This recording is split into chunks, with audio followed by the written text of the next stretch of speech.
In 2018, my boyfriend Jonathan and I moved into our first apartment together. We were so excited that we would have our own place and finally be adults. It didn't take long in our new apartment to spot the complex's resident weirdo. He lived in our building on the 3rd floor. We were on the 1st floor.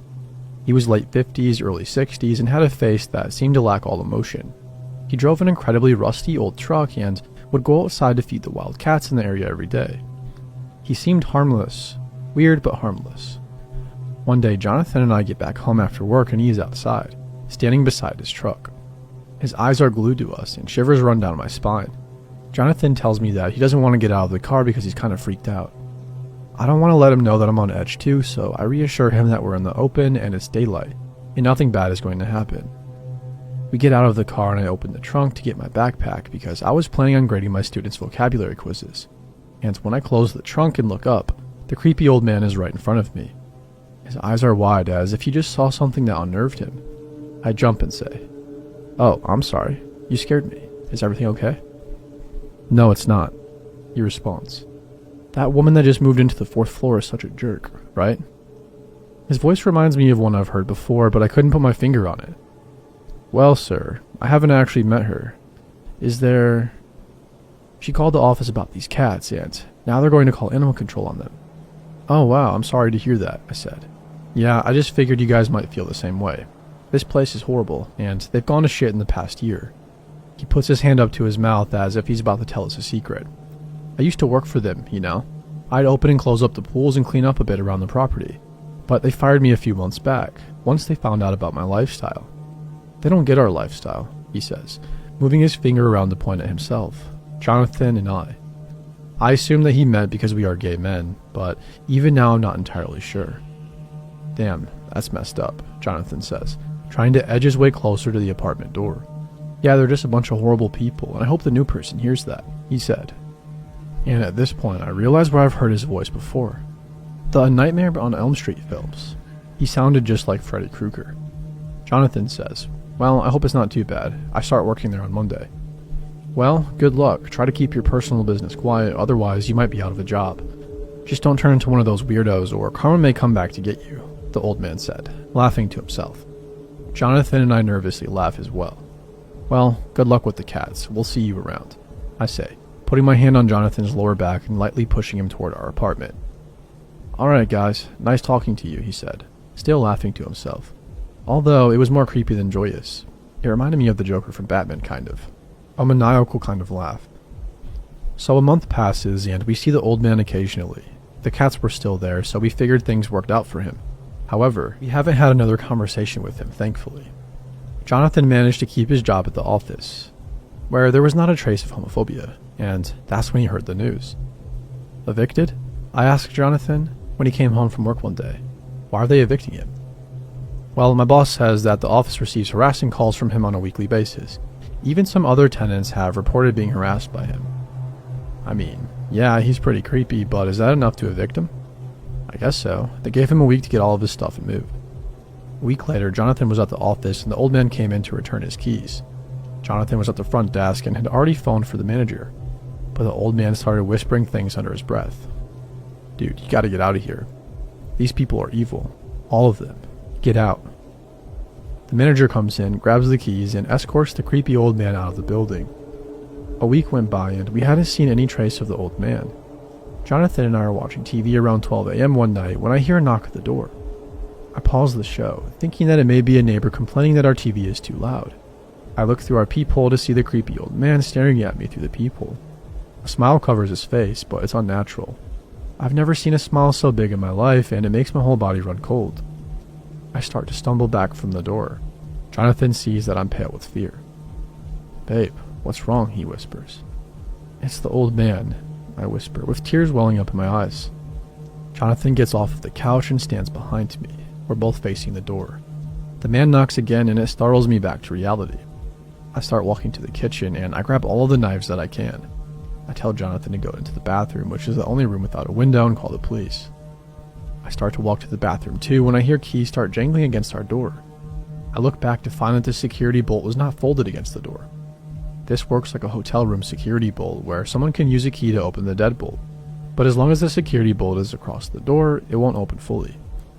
I silently make my way over to the door, knife in hand, and slowly and quietly fold the security bolt across the door. As soon as it touches the door, the old man bangs into the door, making me jump back a bit, almost dropping the knife. Then it went quiet. No keys, no knocks, no banging. Whispering. "Come on, boys, let me in. It's just me. Come on, it's karma." If I wasn't utterly freaked out before, I am now. I run to the bathroom and close the door quietly so he doesn't hear us moving around and know where we are. Jonathan has already gotten off the phone with the 911 operator, and she said the police were on the way. 5 minutes pass and it's still quiet, so Jonathan wants me to check if the man is still there. I look through the peephole and don't see anything.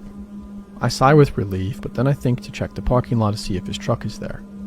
I go to our guest room with a view of the parking lot and peer through the blinds. His truck is parked right next to my vehicle, and I see that he's in the driver's seat of his truck, staring at me. Well, I can't be 100% sure, but it looks as if we've locked eyes. I don't want to move out of fear that I'd be giving myself away in the off chance that he wasn't actually looking at me. He opens his truck door, and that breaks me from my stupefied state. I run back to the bathroom and tell Jonathan to lock the door. I fill him on the information. About 3 minutes pass before we hear a banging on the door again. "Man," I say under my breath. But then we hear, "It's the police. Open up." I go and check the peephole, and it is an officer, so I open it and tell him what's going on. The cop said he saw the truck outside, but nobody was in it. He said he was going to look around the apartment and see what he could find. Jonathan and I continue to camp out in the bathroom. All of the lights in our apartment are now off. We wait to hear from the officer, but within 10 minutes, we start to hear crazy screaming. Almost demonic noises, like hisses, coughing, and screams. Laughs, even. My heart drops, and I'm overcome with more fear than before. What the heck could possibly be going on? 5 minutes later, the police officer came to our door and said that he found the man in the vacant apartment directly above ours. When the officer got there, the man was standing, facing a corner and laughing under his breath. When the officer put the handcuffs on him, he began thrashing about, screaming and hissing. The officer told us that he had him in the cruiser and they arrested him on breaking and entering charges. When the police left, we checked the front door where there were now dents from the man's keys. He struck our door with them after being unable to get in. The next day, we went upstairs with the manager of the apartment complex and we saw a small hole in the floor of the bathroom in that apartment. Apparently the man must have known that we were hiding in our bathroom and he was trying to get in there from the ceiling above us. Luckily, he didn't have any heavy-duty tools to do the trick. This hole was made by a screwdriver being stabbed into the linoleum floor over and over again.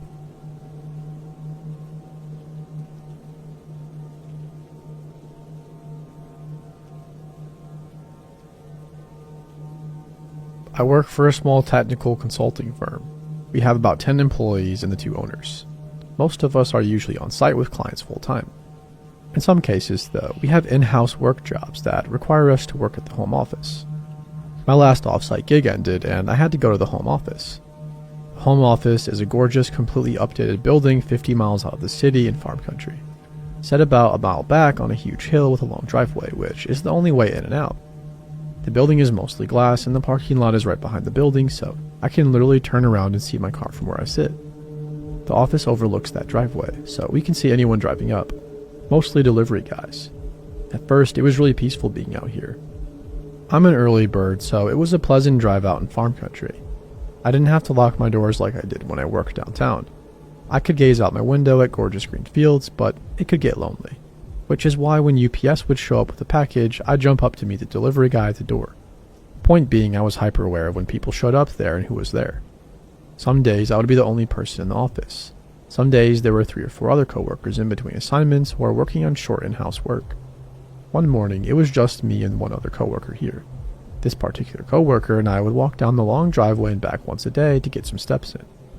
We did this particular morning and came back into the building. A few minutes later, he looks over at me and says, "Look at our cars."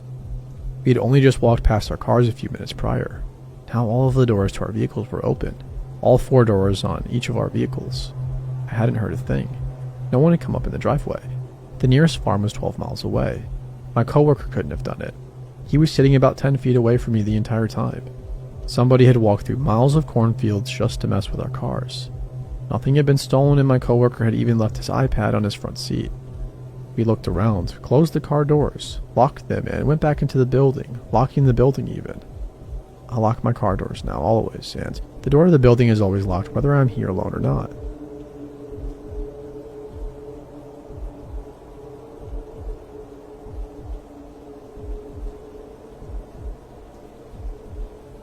In the late 1990s, I was living in South Texas, in my mid-20s and engaged to be married.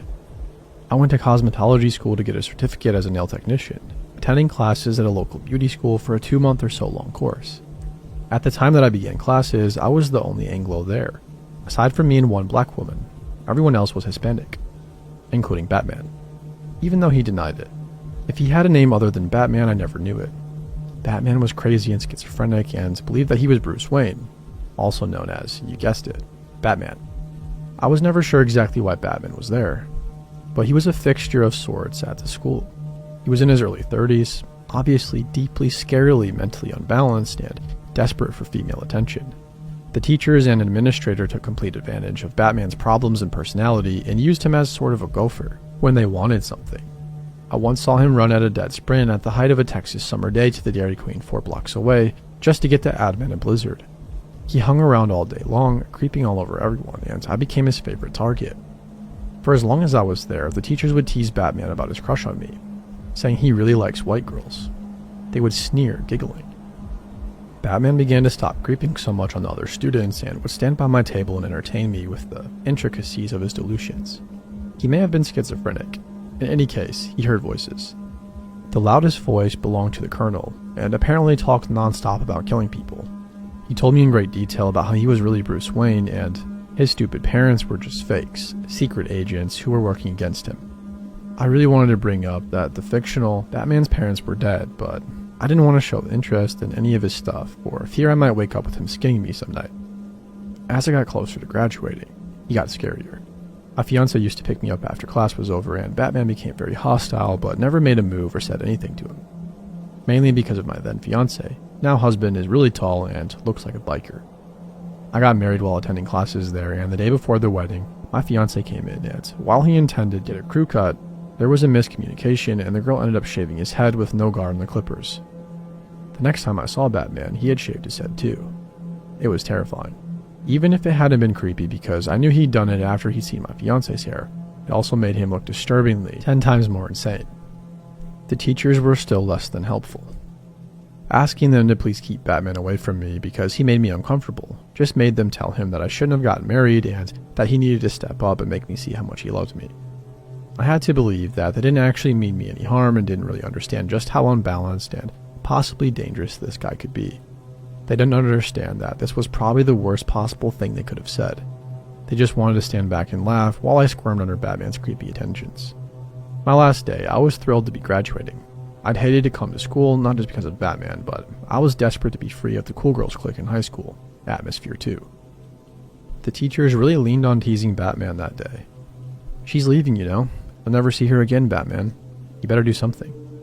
By the time I was leaving, I was extremely on edge.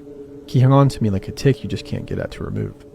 He kept offering to take me home, saying that I didn't need my husband and that he'd take care of me, and so on. The building was shut and locked for the evening. The teachers and students were all heading out to their cars, and I was stuck waiting for my husband, who had picked today of all days to be late. I came very close to begging one of the more sympathetic teachers to stay, but she left too. The only nearby phone was inside the building, locked up. Nobody had cell phones on them, so I was alone with Batman standing outside the building. I was scanning the street anxiously while Batman tried to convince, plead, or cajole me into going with him to get his truck. He lived nearby, I think. He would give me a ride home, he said, and show me how he felt about me. I kept insisting that I needed to wait for my husband. Batman got very intense. He never touched me, but the intensity in his eyes was terrifying. He finally declared that he was going to get his truck, and I'd see. He'd show me. The minute he was out of sight, I ran. I cut through the parking lot to the next set of buildings, ducking down behind a dumpster and keeping an eye on the road and parking lots. I saw his truck come back, cruising slowly through the lot, and then an adjacent one, farther away from me. When I saw his truck move back to the street, I ran again, heading for the grocery store nearby.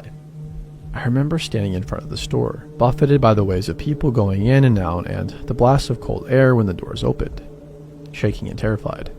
I hoped that being in a public place would keep me safe. If I saw his truck, I could run inside. My husband would be able to see me, hopefully when he drove by and picked me up. Otherwise, I had no way of calling him. I was definitely not going back to the school. Eventually, my husband did show up. I got into the car as soon as he pulled up, before he even braked properly, tearing open the door and bursting into tears. I never went back to the beauty school or saw Batman again. I've known mentally unbalanced people before and been in dangerous situations before as well. Once I was assaulted as a teenager by a man with a gun, as one example, but I can't ever remember being as afraid for my life as I was standing there alone with this dude. I truly believe if I hadn't run, he would have killed me.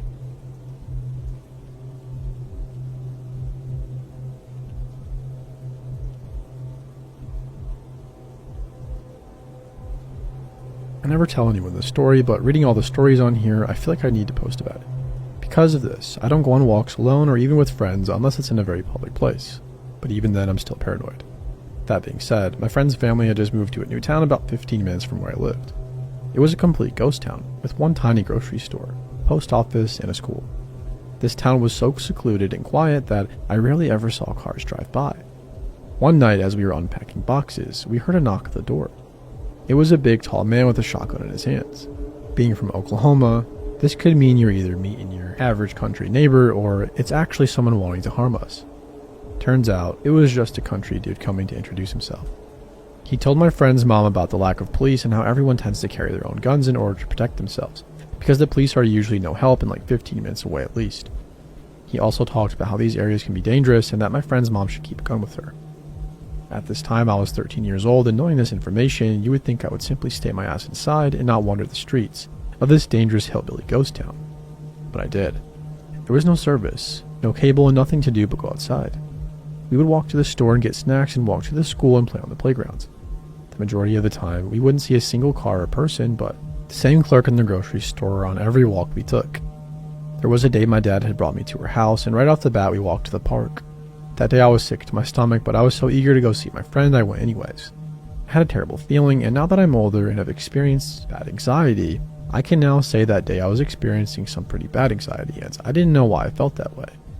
When we got there, we actually ended up hanging out with an old friend who had transferred to the school a year prior. After he left, we sat on the bench for what felt like ages, taking selfies and talking, when all of a sudden this stereotypical creepy van pulled up to the park. Now my friend was and still is way braver than I was and I will ever be, and she was always the daredevil one in our friendship. But for some reason around this time, I just assumed it was a family coming to play and my anxiety was gone. But my friend was scared. She immediately had a bad feeling when the van pulled up, and I could tell she was ready to leave. But we decided to stay and see who it was before we just ran off. Of course, something like out of a movie, two big men came out, literally barreling over to where we were. We immediately started to walk away, and they tried to follow and grab us. At this point, we start running. They got back into the van and followed us more. I have no idea how, but they didn't catch up to us. But we ran as fast as we could up the road and straight to the grocery store. I was so scared when we got inside I couldn't even speak. The sick feeling I felt on the way to my friend's house made complete sense. My mom was always watching true crime growing up, and sometimes she would have me watch with her, so I was always really scared to walk around because of that. But even with that fear, I never thought it could happen to me. The van was parked across the street but eventually drove off.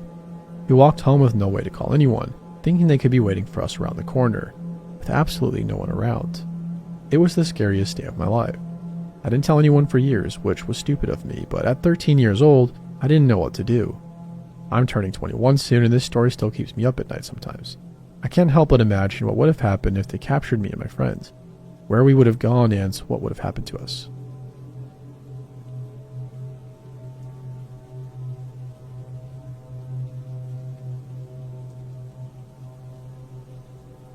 A couple of summers ago, my girlfriend and I were camping in Chequamegon National Forest in northern Wisconsin, and after our experience, we do not plan to return unless we go with a large group of people.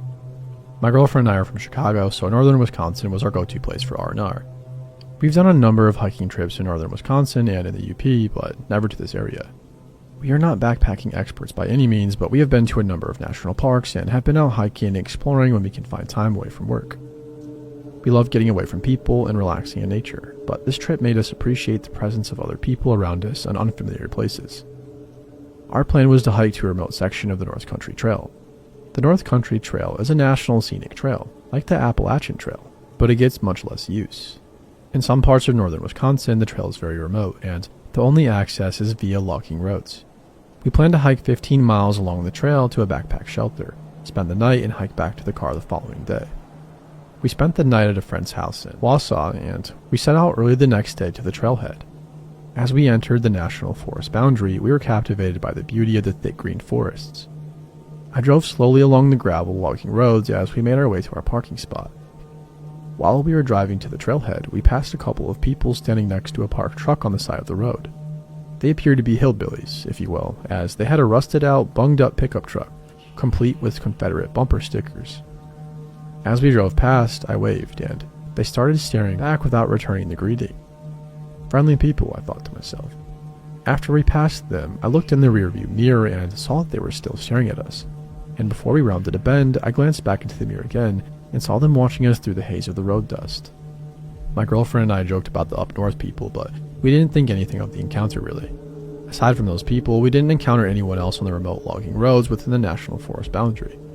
We found the trailhead about 15 minutes later after winding our way on the narrow logging road. There was nobody else parked at the trailhead. Perfect chance to get some needed solitude, fresh air, and relaxation. After parking and making sure the car was locked, we hoisted our packs and set off on the trail. The weather was relatively cool, which thankfully kept the mosquitoes and biting flies at bay. We took pictures along the way, and we marveled at the lushness of the forest and the topography of the glacial moraine. After a solid 8 hours of hiking, we found our campsite. It consisted of a wooden backpack shelter and a fire ring. Even though the shelter provided ample space for us, we opted to set up our tent in a small clearing about 100 feet behind the shelter. We built a fire at the shelter fire ring, and I boiled water for our dehydrated trail food. As we ate, we watched the sky slowly turn dark. My girlfriend and I passed around a flask filled with wine, and we marveled at how many stars you could see away from the city. When the fire was reduced to a small pile of glowing embers, we decided to head back to the tent. We settled in our tent and looked through the pictures we took that day. But after lugging a heavy backpack for 15 miles and drinking some wine, I was ready for some shut-eye. When we camped at state and national parks, I usually wore earplugs, but that night, there were no RVs or other campers to make noise, so I closed my eyes and let the noise of the forest lull me to sleep. My girlfriend was very uneasy that night, but she normally had some apprehension whenever we were sleeping away from home. I'm not sure when we drifted off to sleep, but we awoke to a bone-chilling noise. It was pitch dark outside, and over the insects in the forest, I heard a dull thud. It sounded like somebody was hitting two logs together. My girlfriend and I were wide awake at this point, and we lay silently in our tent hearing the noise again. Our old tent had mesh windows, but the backpacking tent we were using had no window. We could only guess what was making the noise outside of it. We initially thought that an animal got at our food and garbage bag, which we left in the shelter, but the noise was too distinct, and it did not sound like rustling through food wrappers or camp equipment. Our hearts were pounding as we heard the persistent knock in the darkness. Unarmed and scared shitless, we didn't know what to do. I would have normally carried a can of bear spray, but I decided to leave it at home to save on weight, against the wishes of my girlfriend. The knocking continued, but we remained as still as possible to not give away our location. For all we knew, whatever was making the noise had already spotted our tent.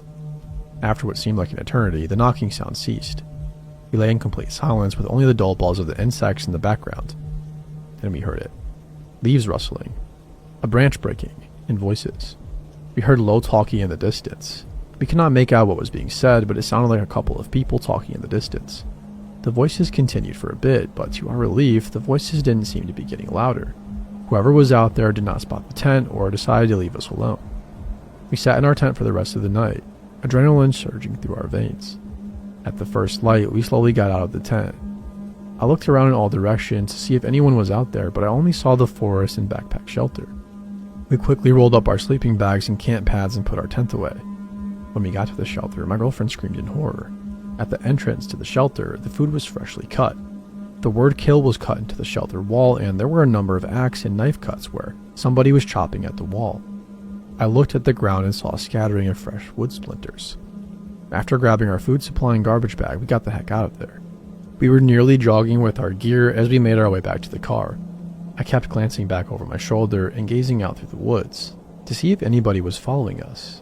We traversed the glacial eschers that we saw the day before, and we knew we were getting closer to our car. We were quietly rejoicing as we neared the trailhead. We made it back to the trailhead in near record time, but something was wrong. The windshield wiper on my car was sticking straight up, and there was something stuck to the wiper. As we inched closer to the car, I saw there was blood smeared on the windshield and a squirrel carcass impaled on the wiper blade. Hair and blood were still stuck to the wiper, and on the hood of the car. I didn't bother cleaning off the car. We threw our gear into the trunk, and I sped off without removing the animal from the wiper blade. As I sped down the gravel logging road, I kept glancing in the rearview mirror, but I couldn't see anything through the cloud of road dust behind the car. When we got to a gas station by the nearest town, I removed the carcass with a wad of newspaper, and I tried to remove as much dried blood as I could. I filled up on gas, and we didn't stop until we made it to Milwaukee. This was the last trip I took to the woods of northern Wisconsin.